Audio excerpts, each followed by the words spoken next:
দুনিয়া যতই সাজাও বান্দা মনে রাখো তুমিও থাকতা না, দুনিয়াও থাকতো না। তুমিও যেমন মৃত্যু হবে, এই কায়নাতেরও মৃত্যু হবে। এই দুনিয়ার প্রত্যেক মানুষের মৃত্যু হলে সেটারে মৌত বলে, আর একদিন গোটা সৃষ্টি জগতের মৃত্যু হবে সেটারে কিয়ামত বলে। সেটারে কিয়ামত বলে। কেউ থাকবে না, আল্লাহ কথাটা বারবার মনে করাইছে। তোমার যেমন মৃত্যু হবে, সৃষ্টি জগতেরও মৃত্যু হবে। ইজা সামাউন ফাতারাত ওয়া ইদাল কাওয়াকিবুন তাসারাত। আল্লাহ বলেছেন ইজা শামসু কুফিরাত। আল্লাহ তাআলা এভাবে বারবার বলছে ইজা সামাউন শাক্কাত, আসমান ভেঙে যাবে, চূর্ণ বিচূর্ণ হয়ে যাবে, তারকারাজি খসে খসে পড়বে, সূর্য চন্দ্র আলোহীন হয়ে পড়বে। আল্লাহ তাআলা বলেন ইদা রাজ্জাতিল আরদু রাজ্জা, জমিন পাউডারের মতো রেজা রেজা পাউডার হয়ে যাবে। আল্লাহ তাআলা বলছে পাহাড়গুলো তুলার মতো ধুলির মতো উঠতে থাকবে। আল্লাহ বলছে বান্দা একদিন আমি গোটা কায়নাত আমি শেষ করে দেব, আমার সংসার আমি গুছায় ফেলবো, আমার এই কায়নাত আমি আল্লাহ তাআলা ইসরাফিলের সিঙ্গার ফু দিলে আমি আল্লাহ তাআলা গুটিয়ে ফেলবো। এই কথাটাই আপনাদের সামনে এখানে আমি শুনাইতে চাই। এই অল্প একটু শুনে আল্লাহ তাআলা এখানে এই কথাটাই তুলে ধরছেন কোরআনের বহু সূরায়, যে বান্দা এই সৃষ্টি জগৎ একদিন থাকবে না, কিয়ামত হবে, একদিন ইসরাফিল ফু দিবে। ইসরাফিল যেদিন ফু দিবে, কোরআনে এই বর্ণনাটা দুই ভাবে আছে। একটা হলো ইসরাফিল প্রথমবার ফু দিবে, আরেকটা হলো ইসরাফিল দ্বিতীয়বার ফু দিবে। ইসরাফিল মোট দুইবার ফু দিবে। প্রথমবার ফু দিলে জমিনের মধ্যে ভূমিকম্প শুরু হবে। আল্লাহ বলেন এই ভূমিকম্পটা গোটা পৃথিবী একসাথে, আমার সৃষ্টি পুরাটা একসাথে নড়বে। ইন্না জালজালাতাস সাআতি শাইউন আযীম। আল্লাহ বলেন বান্দা দুনিয়ায় বহু ভূমিকম্প তুমি দেখছো, তবে মনে রেখো কিয়ামতের ভূমিকম্প, ইসরাফিল ফু দিলে প্রথম যে ভূমিকম্প হবে, কিয়ামত সংঘটিত হওয়ার জন্য, গোটা সৃষ্টিটা ভেঙে চুরে যাওয়ার জন্য, সেটা হবে বড়ই ভয়ানক। সেটা বড়ই ভয়ানক। ইয়াউমা তারাউনাহা তাদহালু কুল্লু মুরদিআতিন আম্মা আরদাআত। কোরআন শরীফে আছে এই প্রথম ভূমিকম্প যখন শুরু হবে জমিনে, ইসরাফিলের ফু শুরু হবে, সব কিছু যখন ভাঙতে শুরু করবে, আল্লাহ তাআলা বলেন যে মা তার দুধের বাচ্চা কোলে দুধ খাওয়াচ্ছিল, ওই মা সন্তানকে ছুঁড়ে ফেলে দিয়ে পাগলের মতো ছুটতে থাকবে। ওয়াতাদাউ কুল্লু যাতি হামলিন হামলাহা, যে মায়ের পেটের বাচ্চা 10 মাস পূর্ণ হয়ে গেছে, এই আর ঘন্টা 2-4 ঘন্টা পরে বাচ্চাটা প্রসব হবে। আল্লাহর কসম, আল্লাহ কোরআনে বলছে সেই গর্ভধারিণী মা 10 মাস যে তার সন্তানকে গর্ভে লালন করেছে, ইসরাফিলের ফু দিলে জমিনের কম্পন যখন শুরু হবে, ভূমিকম্প, তখন এই গর্ভধারিণী মা এভাবে দৌড়বে, এভাবে ছুটবে, নিজের বাচ্চা নিজের থেকে খালাস হয়ে পড়ে যাবে, বা ফিরেও তাকাবে। ও তারা নাসা সুকারা, আল্লাহ বলে সমস্ত মানুষগুলো বাতালের মতো দৌড়তে থাকবে। এইভাবে সব কিছু কাঁপতে কাঁপতে সব কিছু কিছু দূর গিয়া গিয়া ভাঙ্গা ভাঙ্গা পড়বে, মুখ থুবড়ে পড়বে। তো আল্লাহ রাসূল সাল্লাল্লাহু আলাইহি সাল্লাম বলেন সমস্ত কিছু এই সৃষ্টি জগতের যা আছে আল্লাহ ব্যতীত সব কিছুই প্রথম ফুঁয়ের পরে কাঁপতে কাঁপতে ভূমিকম্পের মতো হয়ে জমিনের তলদেশে চলে যাবে। মাটির উপরে তখন একটি সুতা আর থাকবে না, আর কিছুই না। এই হলো কিয়ামত, প্রথম ফু, প্রথম ভূমিকম্প। নির্দিষ্ট একটা সময় পরে আবার আল্লাহ তাআলা ইসরাফিলকে জীবিত করে আবার বলবেন আরেকটা ফু দাও, একটি নির্দিষ্ট সময় পরে। সেই সময়টা কতদিন? হাদিসের একটি বর্ণনা থেকে, নবীজির একটা বর্ণনা থেকে মুহাদ্দিসিনে কেরাম বলছে এই দ্বিতীয় ফু আর প্রথম ফুর মাঝখানে, প্রথম ফুতে সব কিছু যখন কবরে চলে যাবে, তখন হতে পারে দ্বিতীয় ফু দিতে দিতে মাঝখানের সময় 40,000 বছর। আমার বন্ধু, আমার বাপ, আমার ভাই, রাত হইছে, কষ্ট সবাই করতেছেন, এতটুকু তো ভাবেন সর্বশেষ যেই লোকটা কবরে যাবে, শেষ হতে পারে তাকে কবরেই থাকতে হবে 40,000 বছর। তো এখন যারা মরতেছে তারা কবরে আছে আজকে কত বছর? নবীজি সাল্লাল্লাহু আলাইহি সাল্লামের জামানায় যারা মারা গেছে তারা আজকে কতদিন কবরে? ওই নূহ আলাইহিস সালামের জামানায় যারা মারা গেছে তারা আজকে কতদিন কবরে? ভেবে দেখেন। আচ্ছা, এই শেষ লোকটাই যদি 40,000 বছর থাকতে হয়, আর যদি কবরের আযাব হয়, তার কি পরিমাণ কষ্ট পাবে সে, কি পরিমাণ কষ্ট পাবে। আল্লাহ রাসূল সাল্লাল্লাহু আলাইহি সাল্লাম বলেন, কবরের প্রথম শাস্তিটা কি? কোন ব্যক্তি যখন কবরের প্রশ্নের জবাব দিতে পারবে না, তখন আল্লাহর পক্ষ থেকে ফেরেশতাদেরকে বলবে, কাযাবা আব্দি, আমার বান্দা মিথ্যা বলেছে। ফাআফরিশুহু মিনান নার ওয়ালবাসুহু মিনান নার ওয়াফতাহু লাহু বাবান ইলান নার। আল্লাহ বলবে ফেরেশতাদেরকে, ফেরেশতারা আমার এই নাফরমান বান্দার কবরের মধ্যে জাহান্নামের বিছানা বিছিয়ে দাও, আগুনের পোশাক পরিয়ে দাও, আর জাহান্নাম বরাবর তার জন্য একটা দরজা খুলে দাও। এরপরে নবীজি বলছেন, ফেরেশতারা এই ব্যবস্থাপনা করে, আল্লাহর কসম বাফ, নবীজি বলছেন ফেরেশতারা যখন চলে যাবে, এই আগুনের বিছানা বিছাইয়া, আগুনের পোশাক পরাইয়া, আর জাহান্নামের দরজা খুলে দিয়ে যখন কবরে রেখে এই নাফরমানকে রেখে যাবে, তখন আল্লাহ নবী সাল্লাল্লাহু আলাইহি সাল্লাম বলেন, প্রথম মুহূর্তেই ফেরেশতা চলে যাওয়ার সাথে সাথে মাটি ডান দিক থেকে এই নাফরমানকে একটা চাপ দিবে, বাম দিকে ডান পাশের হাড্ডি পাঁজর ভাঙ্গা বাম দিকে চলে যাবে। বাম দিকের মাটি ডান দিকে চাপ দিবে, তো বাম দিকের হাড্ডি পাঁজর ভাঙ্গা ডান দিকে চলে আসবে। আল্লাহ আমাকে মাফ করে দেন। আল্লাহুম্মা ইন্নী আউযু বিকা মিন আযাবিল কবর। নবী সাল্লাল্লাহু আলাইহি সাল্লাম 5 ওয়াক্ত নামাজের পরে, আল্লাহর কসম বন্ধু, প্রতিদিন 5 ওয়াক্ত নামাজের পরে নবীজি কবরের আযাব থেকে পানাহ চাইতেন। প্রতিদিন। হযরত উসমান রাদিয়াল্লাহু তাআলা আনহু কবরের সামনে দাঁড়াইলে এই পরিমাণ কাঁদতেন, হাত্তা ইয়াবুল্লা লিহিয়াতাহু। হাদিসে আছে কিতাবে যে তার দাড়িগুলো ভিজে ভিজে যাইত, দাড়ি ভিজে যাইত, এই পরিমাণ কাঁদতেন কবর দেখলে। এরপরে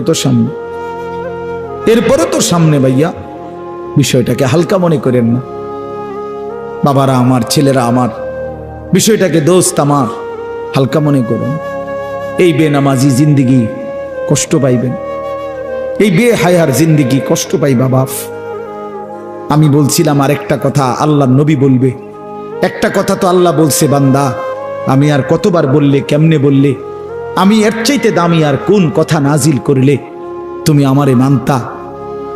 আর নবীজি বলবে হাসরের ময়দানে, নবী বলবে, উম্মত তুমি জানো, হাদিসের তাফসীরের মধ্যে আছে, প্রত্যেক ব্যক্তি, আল্লাহ বলছে নবীকে, আমাদের নবী সাল্লাল্লাহু আলাইহি সাল্লামকে, বন্ধু আপনারে সামনে রাইখা আপনার উম্মতের আমল নামা আমি আপনারে সামনে রাইখা খুলমু। নবী সাল্লাল্লাহু আলাইহি ওয়াসাল্লাম যখন উম্মতের আমল নামা খুলে দেখবে, খোদার 365 দিনে কোনো দিন ফজরের নামাজের সেজদা নাই, 30 বছর সুদের ব্যবসা করছে, 50 বছর মিথ্যাই বলে গেছে, হারাম রোজগারি করেছে, 30 বছর যাবত মহিলাটা কোনো পর্দা করে নাই, ঘরের মধ্যে কোনো দিন শরীয়ত বলতে কিছু নাই। আল্লাহর নবী সাল্লাল্লাহু আলাইহি সাল্লাম তখন বলবে, উম্মত তুমি জানো আমি 23টা বছর অনবরত তোমার জন্য কেঁদেছিলাম। আমি সেই নবী, যে নবী সারা রাত এশার নামাজের পরে দাঁড়াইছি ফজরের আজান পর্যন্ত, এক দাঁড়ানোতে চোখের পানি ফেলে উম্মতের জন্য দোয়া করছিলাম। আল্লাহ রসুলের স্ত্রী আম্মা জান আয়েশা বলছেন, নবী এই পরিমাণ কাঁদছে, এতটা লম্বা দাঁড়ায় ছিল উম্মতের জন্য, হাত্তা তাওয়াররামাত কাদামাহু, 2টা পাও ফুলে ফুলে গেছে। আল্লাহ নবী বলবেন, উম্মত আমি 23 বছর কাঁদছি রে, প্রতিটা রাত কেঁদেছি, দিন কেঁদেছি। আমি এই পরিমাণ, পিঠটা খুলে দেখাবে চাদর সরিয়ে, আমার উম্মত আমার পিঠটা দেখো, তায়েফের পাথরের আঘাতে আমার পিঠ কি পরিমাণ ছিদ্র ছিদ্র হয়ে গেছে। আমি সেই নবী, যে নবী তোদের জন্য পেটে ক্ষুধার কষ্টে পাথর ভাঙছিলাম 2টা।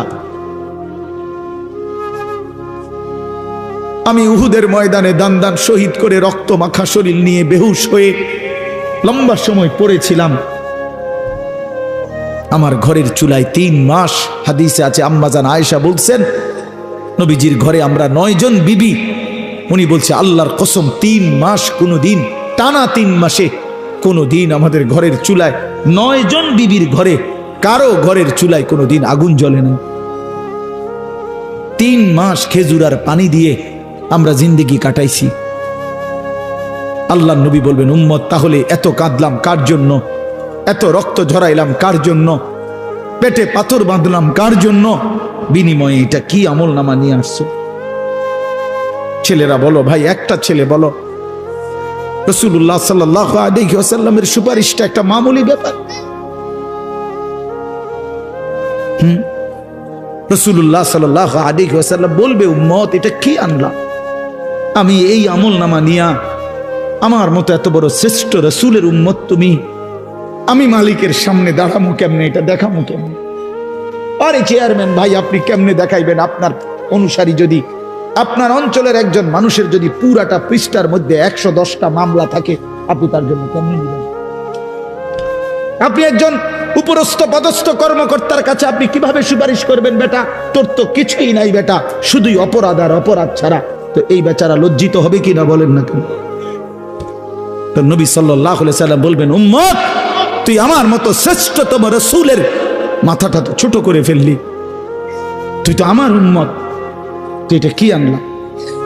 আমি কেমনে দেখাবো এটা আমার মালিকের সামনে যে রব্বুল আলামিন এটা আমার উম্মতের আমল নামা?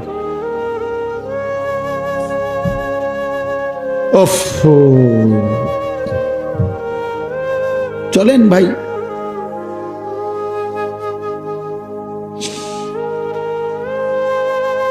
এই জন্য দোস্ত আমার, বন্ধু আমার, আমি দিবানিশি এই চিৎকার চেঁচামেচি করি, এই আহাজারি আমার অনেক দিনের। মুসলমানের সন্তান ফিরবে, নওজোয়ানরা ফিরবে, মুসলমানের যুব সমাজ নামাজ পড়বে, আল্লাহরে চিনবে, এটাই আমার স্বপ্ন, এ আমার দিলের তামান্না। কারো প্রতি আলহামদুলিল্লাহ এখন আর দিলে শত্রুতা রাখি না, কারো বিরোধিতা, কারো প্রতি হিংসা করার কোনো সময়ও নাই, বিশ্বাস করেন, একদম সময় নেই, সময়ই তো না। আমি জুমার নামাজ পড়াইছি ঢাকা মোহাম্মদপুর আদাবর, আমার জুমা, ওইখান থেকে আমি জুমার পরে রওনা দিয়া মাগরিবের পরে রোয়াচালা বয়ান করছি, এশার একটু পরে ওই মুসাগারা বয়ান করছি, এরপরে এখানে এসে বয়ানে বসছি, শুধু অজু করছি, শুধু অজু, শুধু সময় বাঁচানোর জন্য মসজিদের খানাটা খাই নাই, হোটেলে, পথের একটা হোটেলে মদনপুর পার হয়ে আইসা অল্প কয়টা ভাত খাইছি। এটা বলার উদ্দেশ্য হলো কেরামতি বুজুর্গি বুঝানো না, আল্লাহর কসম বুঝানো হইল এই কথার ফিকির যে কাউরে প্রতিপক্ষ ভাববার কোনো দরকার নেই, কোনো দরকার নেই। আল্লাহ আমাদের সবাইকে বুঝ দান করেন। প্রতিটা ছেলের প্রতি আমার অনুরোধ, বাবা তুমি নষ্ট হইও না, তুমি বরবাদ হইও না। এক বন্ধুর খপ্পরে পইরা, একটা সামান্য মোবাইলের খপ্পরে পইরা, একটা দুষ্ট নারীর খপ্পরে পড়ে, মেয়ের খপ্পরে পড়ে চরিত্রহীন হইও না, চরিত্রহীন। আল্লাহ তাআলা মানুষকে যেই চাহিদা দিছে সেটা পূরণের বৈধ ব্যবস্থাও দিছে। মানুষকে আল্লাহ তাআলা তৃষ্ণা দিয়েছেন, তো তৃষ্ণা নিবারণের জন্য পবিত্র হালাল পানীয় আল্লাহ তাআলা দিয়েছেন। মানুষকে আল্লাহ তাআলা ক্ষুধার চাহিদা দিয়েছেন, তো হালাল খাবারও আল্লাহ তাআলা দিয়েছেন। তো মানুষের লজ্জাস্থানের যেই চাহিদা, শাহওয়াত, যৌন চাহিদা, এটা আল্লাহ তাআলা দিয়েছেন, তো এটা পূরণের জন্য হালাল স্ত্রী আল্লাহ প্রত্যেক পুরুষের জন্য ব্যবস্থাও রেখেছেন। কেন নষ্ট হইল? চরিত্রহীন হইবা কেন? উলঙ্গ ছবি আর নর্তকীর পিছনে জীবন শেষ করে দিবা কেন? কি দুঃখে বন্ধু নষ্ট হইলা বলো? অনেক ছেলে তো এখানে বসছো মাশাআল্লাহ, কিন্তু অনেক ছেলের চেহারা দেখলেই বোঝা যায় ভাইয়া নামাজ পড়ো না, চেহারায় সেজদার চিহ্ন নাই। দোস্ত আমার, চিহ্ন নাই।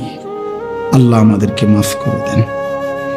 তো আল্লাহ তাআলা বলেন, ইসরাফিলকে আল্লাহ দ্বিতীয়বার উঠাবে, উঠাইয়া বলবে, ইসরাফিল আবার ফুঁ দাও। এই আবার ফুঁ দিলে এবার আবার জমিন কাঁপতে শুরু করবে দ্বিতীয়বার। তো প্রথমবার ফুঁ দেওয়াতে জমিন কাঁপতে কাঁপতে সব কিছু কই গেছিল? নিচে, মাটির নিচে। মাটির উপরটা কি খালি, ফাঁকা না? এইবার দ্বিতীয়বার যখন ইসরাফিল ফুঁ দিবে, মাটি কাঁপতে কাঁপতে ভূমিকম্প শুরু হলে এবার জমিনের সমস্ত কিছু ভিতরে যেগুলো ছিল সব কিছু জমিনের উপরে উঠে আসবে, একেবারে একটা সুতা সহ। গরু, ছাগল, মানুষ, জিন, স্বর্ণ, রৌপ্য, হীরা, মণি, মুক্তা, জহরত, সব সব সব, শুধু মানুষ না, একেবারে সব কিছু, একেবারে আদম আলাইহিস সালামের জামানা থেকে ইসরাফিলের ফু পর্যন্ত যত কিছু মাটির তলে গেছে সব মাটির উপর উঠে আসে। ইদা জুলজিলাতিল আরদু জিলজালাহা, আল্লাহ তাআলা বলেন এই দ্বিতীয়বারের ভূমিকম্প জমিনে যখন হবে, ওয়া আখরাজাতিল আরদু আসকালাহা, জমিন তার তলদেশ থেকে তার ভেতরে যা কিছু বোঝা জমিনের মধ্যে ছিল সব কিছু সে জমিনের উপরে তুলে দিবে। তুলে দিলে তখন তাফসীরের মধ্যে আছে এই যে স্বর্ণ, রৌপ্য, মণি, মুক্তা, টাকা পয়সা, হীরা, জহরত, অর্থ সম্পদ, এগুলোর স্তূপ থাকবে। আশ্চর্য কথা শোনেন, সরাসরি হাদিসে আছে, নবীজি বলছেন এই স্বর্ণ, রৌপ্য, মণি, মুক্তাগুলো তখন আল্লাহর কুদরতে কথা বলবে। এইগুলা, এই অর্থ সম্পদগুলা, মানুষের যে অর্থ সম্পদ, এগুলো কথা বলবে। কি কথা বলবে? চোরেরে ডাক দিবে, আইনা সারিক, এই চোর, এদিকে বাটফার, এদিকে এই সম্পদের জন্য চুরি করেছিলি, আজ যা দরকার নেই। আইয়ুহাল কাতি, এই ডাকাত, এদিকে, এখান থেকে নে, এই সম্পদের জন্য ডাকাতি করছি, নে এখন নে। সরাসরি হাদিস আছে, রাসূলুল্লাহ সাল্লাল্লাহু আলাইহি ওয়াসাল্লাম বলছেন এই অর্থ সম্পদ ডাক দিয়া বলবে, হে আত্মীয়তার সম্পর্ক ছিন্নকারী বেঈমান, এদিকে, এই সম্পত্তির জন্য আপন ভাইকে বঞ্চিত করছিলি, আপন চাচাকে বঞ্চিত করছিলি, আপন ভাতিজারে বঞ্চিত করছিলি, এর জন্যই আত্মীয়তার সম্পর্ক ছিন্ন করেছিলি, এখন নে, যা লাগবে নে, হারাম কর এখন নে, সুদখোর কত টাকা দরকার তোর এখন নে। আল্লাহর কসম, মানুষ পাগল হয়ে যাবে, অবাক হয়ে যাবে। আর এটা কি? এই এরপরের আয়াত, ওয়াকালাল ইনসানু মা লাহা, লোকেরা বলবে এটা কি হলো, আরে এটা কি কারবার, এগুলো কথা কয় কেমনে, এগুলো কয় কি, এগুলা মানুষ সব অবাক হয়ে যাবে, বলবে একে অপরে মা লাহা, জমিনের কি হলো, এগুলোর কি হলো, এগুলো কথা বলছে কেন, এগুলো কি বলতেছে এগুলো? অর্থাৎ কেউ তো কিছুই নিবে না, নিবে কিছু, কথা বলেন না কেন কারো কোনো। তো এবার আল্লাহ বলেন ইয়াউমা ইদিন তুহাদ্দিসু আখবারাহা, আল্লাহ বলে বান্দা অর্থ সম্পদগুলো কথা বলছে দেখে অবাক হইলা, এখনো না দেখবা আসল খেলা, এখনো না দেখবা মেন খেলাটা, যে এখন দেখবা তোমার পায়ের নিচের জমিন, তোমার পুরা জিন্দেগির ভালো মন্দ সমস্ত কিছু তোমার সামনে আমি আল্লাহর সামনে বলে দিব। এখন শুনবে, এই জমিন তোমার ভালো মন্দ কথা বলবে। ইয়াউমা ইদিন তুহাদ্দিসু আখবারাহা, তোমার প্রতিটা মিনিট সেকেন্ড একাকী প্রকাশ্য, ঘরে বাহিরে, লোকালয়ে, আলোতে, অন্ধকারে, রাত গভীরে, দিনের আলোতে, তুমি যা ভালো করেছো তাও বলবে, তুমি যা মন্দ করেছো তাও বলবে। রাত গভীরে তাহাজ্জুদের নামাজ পড়ছিলা, এই জমিন এখন বলবে রাত গভীরে জিনা ব্যভিচার, মদের আড্ডা, জুয়ার আড্ডায়, নারীর আড্ডায় পড়েছিলা, এটাও এখন বলবে। শুনবে, এখন শুনবে। তখন লোকেরা বলবে হায়, জমিন কেমনে কথা বলে, সম্পদ কেমনে কথা বলে। তো আল্লাহ বলেন বিআন্না রাব্বাকা আওহা লাহা, এজন্য বলে যেহেতু আল্লাহ তাআলা আদেশ করেছে। আল্লাহ আদেশ করলে তার গোটা সৃষ্টি কথা বলে, তাহলে মূলত জিহ্বায় কথা বলে না, আল্লাহ আদেশ করলে গোশতের এই টুকরাটা কথা বলে। নাহলে যেই লোক, আপনারা কোনো বোবা দেখছেন, কথা বলেন না, বোবা মানুষ দেখছেন কখনো? তো বোবা মানুষের তো জিহ্বা নাই, ঠিক না? আছে না? আছে কিনা বলেন না? তো হে কথা কয় না কা, কথা বলে না কা কেন, মানে কথা বলে না কেন, মানে জিহ্বা তো আছে কিন্তু কথা বলে না কা। বুঝা গেল কি? আল্লাহর হুকুম হলে কথা বলে। যে কানে শুনে না, তার এখান দিয়ে এরকম কান নাই, তো হে শুনে না কান, তাহলে কানে দিয়ে শুনে না, আল্লাহর হুকুম হইলে শুনে। যে অন্ধ, সে তার কি এরকম চোখ নাই, তো হে দেখে না কা। মূলত আল্লাহর হুকুম হলেই চোখে দেখে, নাইলে দেখেন। তো ঠিক আল্লাহর হুকুম হইলে গোশতের এই টুকরাটা যদি কথা বলতে পারে, আল্লাহর হুকুম হইলে গোটা সৃষ্টিও কথা বলতে পারে, গোটা সৃষ্টিও কথা বলতে পারে। এবার আসেন এই শেষ ইয়াউমাইদিন ইয়াসদুরুন নাসু আশতাতাল লিয়ারাউ আমালাহুম, ফেরেশতারা সমস্ত মানুষকে দলে দলে দলে দলে গ্রুপ গ্রুপ করে ভাগ করে দিবে। আর এই ভাগে ভাগে লোকেরা নিজেদের পুরা জিন্দেগির আমলনামা দেখার জন্য, নেওয়ার জন্য নির্দিষ্ট জায়গায় যাবে। ফেরেশতারা বলবে যান, সামনে যান। সামনে গেলেই আপনার আমলনামা আপনি আপনার হাতে পাবেন, আপনি পড়বেন, আপনি দেখবেন, যান ওইখানে ফাইল দিতেছে, যান সবাই যান। এই দলে দলে মানুষ যাবে। এইবার আমলনামা যখন হাতে দিবে, আল্লাহ তাআলা বলেন ফামান ইয়ামাল মিসকালা যাররাতিন খায়রান ইয়ারা, এক বিন্দু ভালো যে করেছে সে তাও দেখতে পাবে। ওমান ইয়ামাল মিসকালা যাররাতিন শাররান ইয়ারা, এক বিন্দু মন্দ যে করেছে সে তাও দেখতে পাবে। প্রতি সেকেন্ড, প্রতি ঘন্টা, প্রতি মিনিট, প্রতি মুহূর্ত, প্রতি লামহা, প্রতি জাররা সে দেবে। জাররা এই শব্দটা হলো কোরআনের, এই শব্দটা একটি এতটুকু পরিমাপ তাফসীরের মধ্যে লিখছে লা জিনাতা লাহা, যেটার কোনো ওজন হয় না, মাপলে কোনো ওজন আসে না, এত সামান্য। মানে এটা 100 গ্রামও না, 1 গ্রামও না, 1 গ্রামও না, 1 গ্রামের অর্ধেকও না, অর্ধেকের অর্ধেকও না। এটা অণুও না, পরমাণুও না, এটা ইলেকট্রনও না, নিউট্রনও না, প্রোটনও না, কিচ্ছু না। বিজ্ঞান তো এগুলো ভাগ করছে না, ভাগ করে করে আপনার অণু থেকে পরমাণু, পরমাণু থেকে এখন আরো ভাগ করছে। এই ইলেকট্রন, প্রোটন, নিউট্রন এগুলো ভাগ করতে করতে সূক্ষ্ম থেকে সূক্ষ্ম, সূক্ষ্ম থেকে সূক্ষ্ম বিজ্ঞান বাহির করতেছে। কিন্তু জাররা বলে যেটার কোনো ওজনে নাই, কিচ্ছু নাই, এটা এত সামান্য। মানে তুমি যেটারে কিছুই মনে করো নাই, আল্লাহ বলেন ওইটাই তুমি দেখবে, ওইটাই দেখবে। এই জন্য বাপ আমার শেষ রাত গভীরে এই কথাই, আমরা আমাদের একাকী কিংবা প্রকাশ্য, আমরা আমাদের রাত কিংবা দিন, ঘর কিংবা বাহির আড়াল করবার সুযোগ নেই। সুযোগ আছে ভাইয়া? ছেলেরা কাজেই রাতের 3টায় দুনিয়া ঘুমায়, আল্লাহ ঘুমায় না। অশ্লীল ছবি দেখো না। রাতের 3টায় মা ঘুমায়, বাবা ঘুমায়, মালিক ঘুমায় না। রাতের 3টায় মহল্লাবাসী ঘুমায়, কিন্তু আল্লাহ ঘুমায় না। আলাম ইয়ালাম বিআন্নাল্লাহা ইয়ারা, আল্লাহ বলে বান্দা তুমি জানো আমি কিন্তু সারাক্ষণ তোমাকে দেখি। কতক্ষণ? কতক্ষণ? আল্লাহ দেখেন কখন? সারাক্ষণ। এই জন্য আমরা প্রত্যেকে ইনশাআল্লাহ নিয়ত করি যে আমরা আমাদের আখিরাতকে ভাববো, ফিকির করব। আখিরাতের আশায় গুনাহ ছেড়ে দেন, আল্লাহর নাফরমানি ছেড়ে দেন, হালাল পথে জিন্দেগি চালান। একটু কষ্ট হলেও চলে যান, পার হয়ে যান। ऐसे रहे या वैसे रहे वहां देखना फिर कैसे रहे।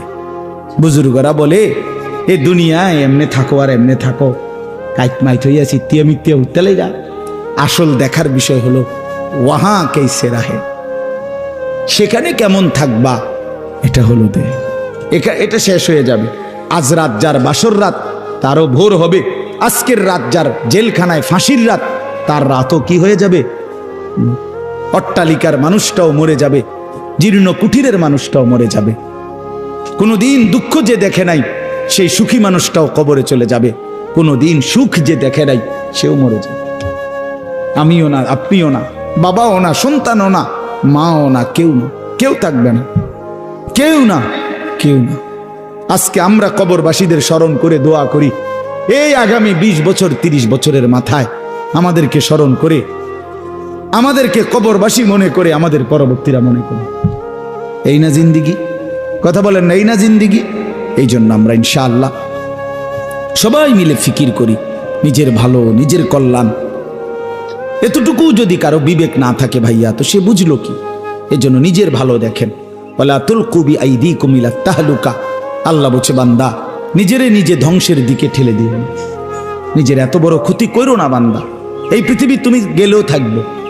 এই আমরা যারা মনে করি, হ্যাঁ অনেক বয়স্ক মাঝ বয়সী লোক আছে, আমি থাকতে যদি আমার জি40 একটু ঘর দুয়ার জাগা জমি দলিল টলিল একটু লাইন ফাইন করে দিয়া যাইতে না পারি, আমি মরলে তারা কেমনে চলবো কেমনে খাইবো হেবড়া কয় চা দোয়ানে বইয়া বইয়া হেবড়া কেমনে চলবো তারা না চাচা আমনে মরিলে আর পৃথিবীতে কামাই রোজগারি উপার্জন সব বন্ধ হয়ে যাবে আমনেই শেষ কামলা পৃথিবীর শেষ কামলা আমনে মরার পরে মানুষ সব আপনার জিফুত বহন খাইব চা দিয়া ভিজাইয়া না ভাত তরকারি তো নাই আমনে মরলে কি আর ভাত তরকারি আগে দিচ্ছে আমনে মরলে ইট বালু সিমেন্ট ভাত তরকারি চাল ডাল এটি পৃথিবীর থেকে ফেরেস্তারা নিবে এটি কথা হইল কোনো কথা বলেন এটা কোনো কথা হইল এই পৃথিবীতে আল্লাহ তাআলা যাকে হায়াত দিছেন তার জন্য রিজিকও রাখছেন অতএব দয়া করে এই ভুল না করি কেন সুদের টাকায় কিস্তির টাকায় হারামের টাকায় সন্তানকে আপনি উপার্জনের জন্য দুনিয়া দেশে কিংবা বিদেশে কেন পাঠাইতে হবে কে বলল আপনারে এই দায়িত্ব আপনার দিল কে যে আমি বেটা জাহান্নামে গিয়া হইল তোরে বিদেশ পাঠান লাগবো সুদে টিয়া লইয়া কিস্তিতে টাকা লইয়া কেন বলেন না এটা কোনো ইনসাফের কথা হইল এটা পৃথিবীর কোন আইনে আছে না আল্লাহর কোন আইনে আছে তো এটা কি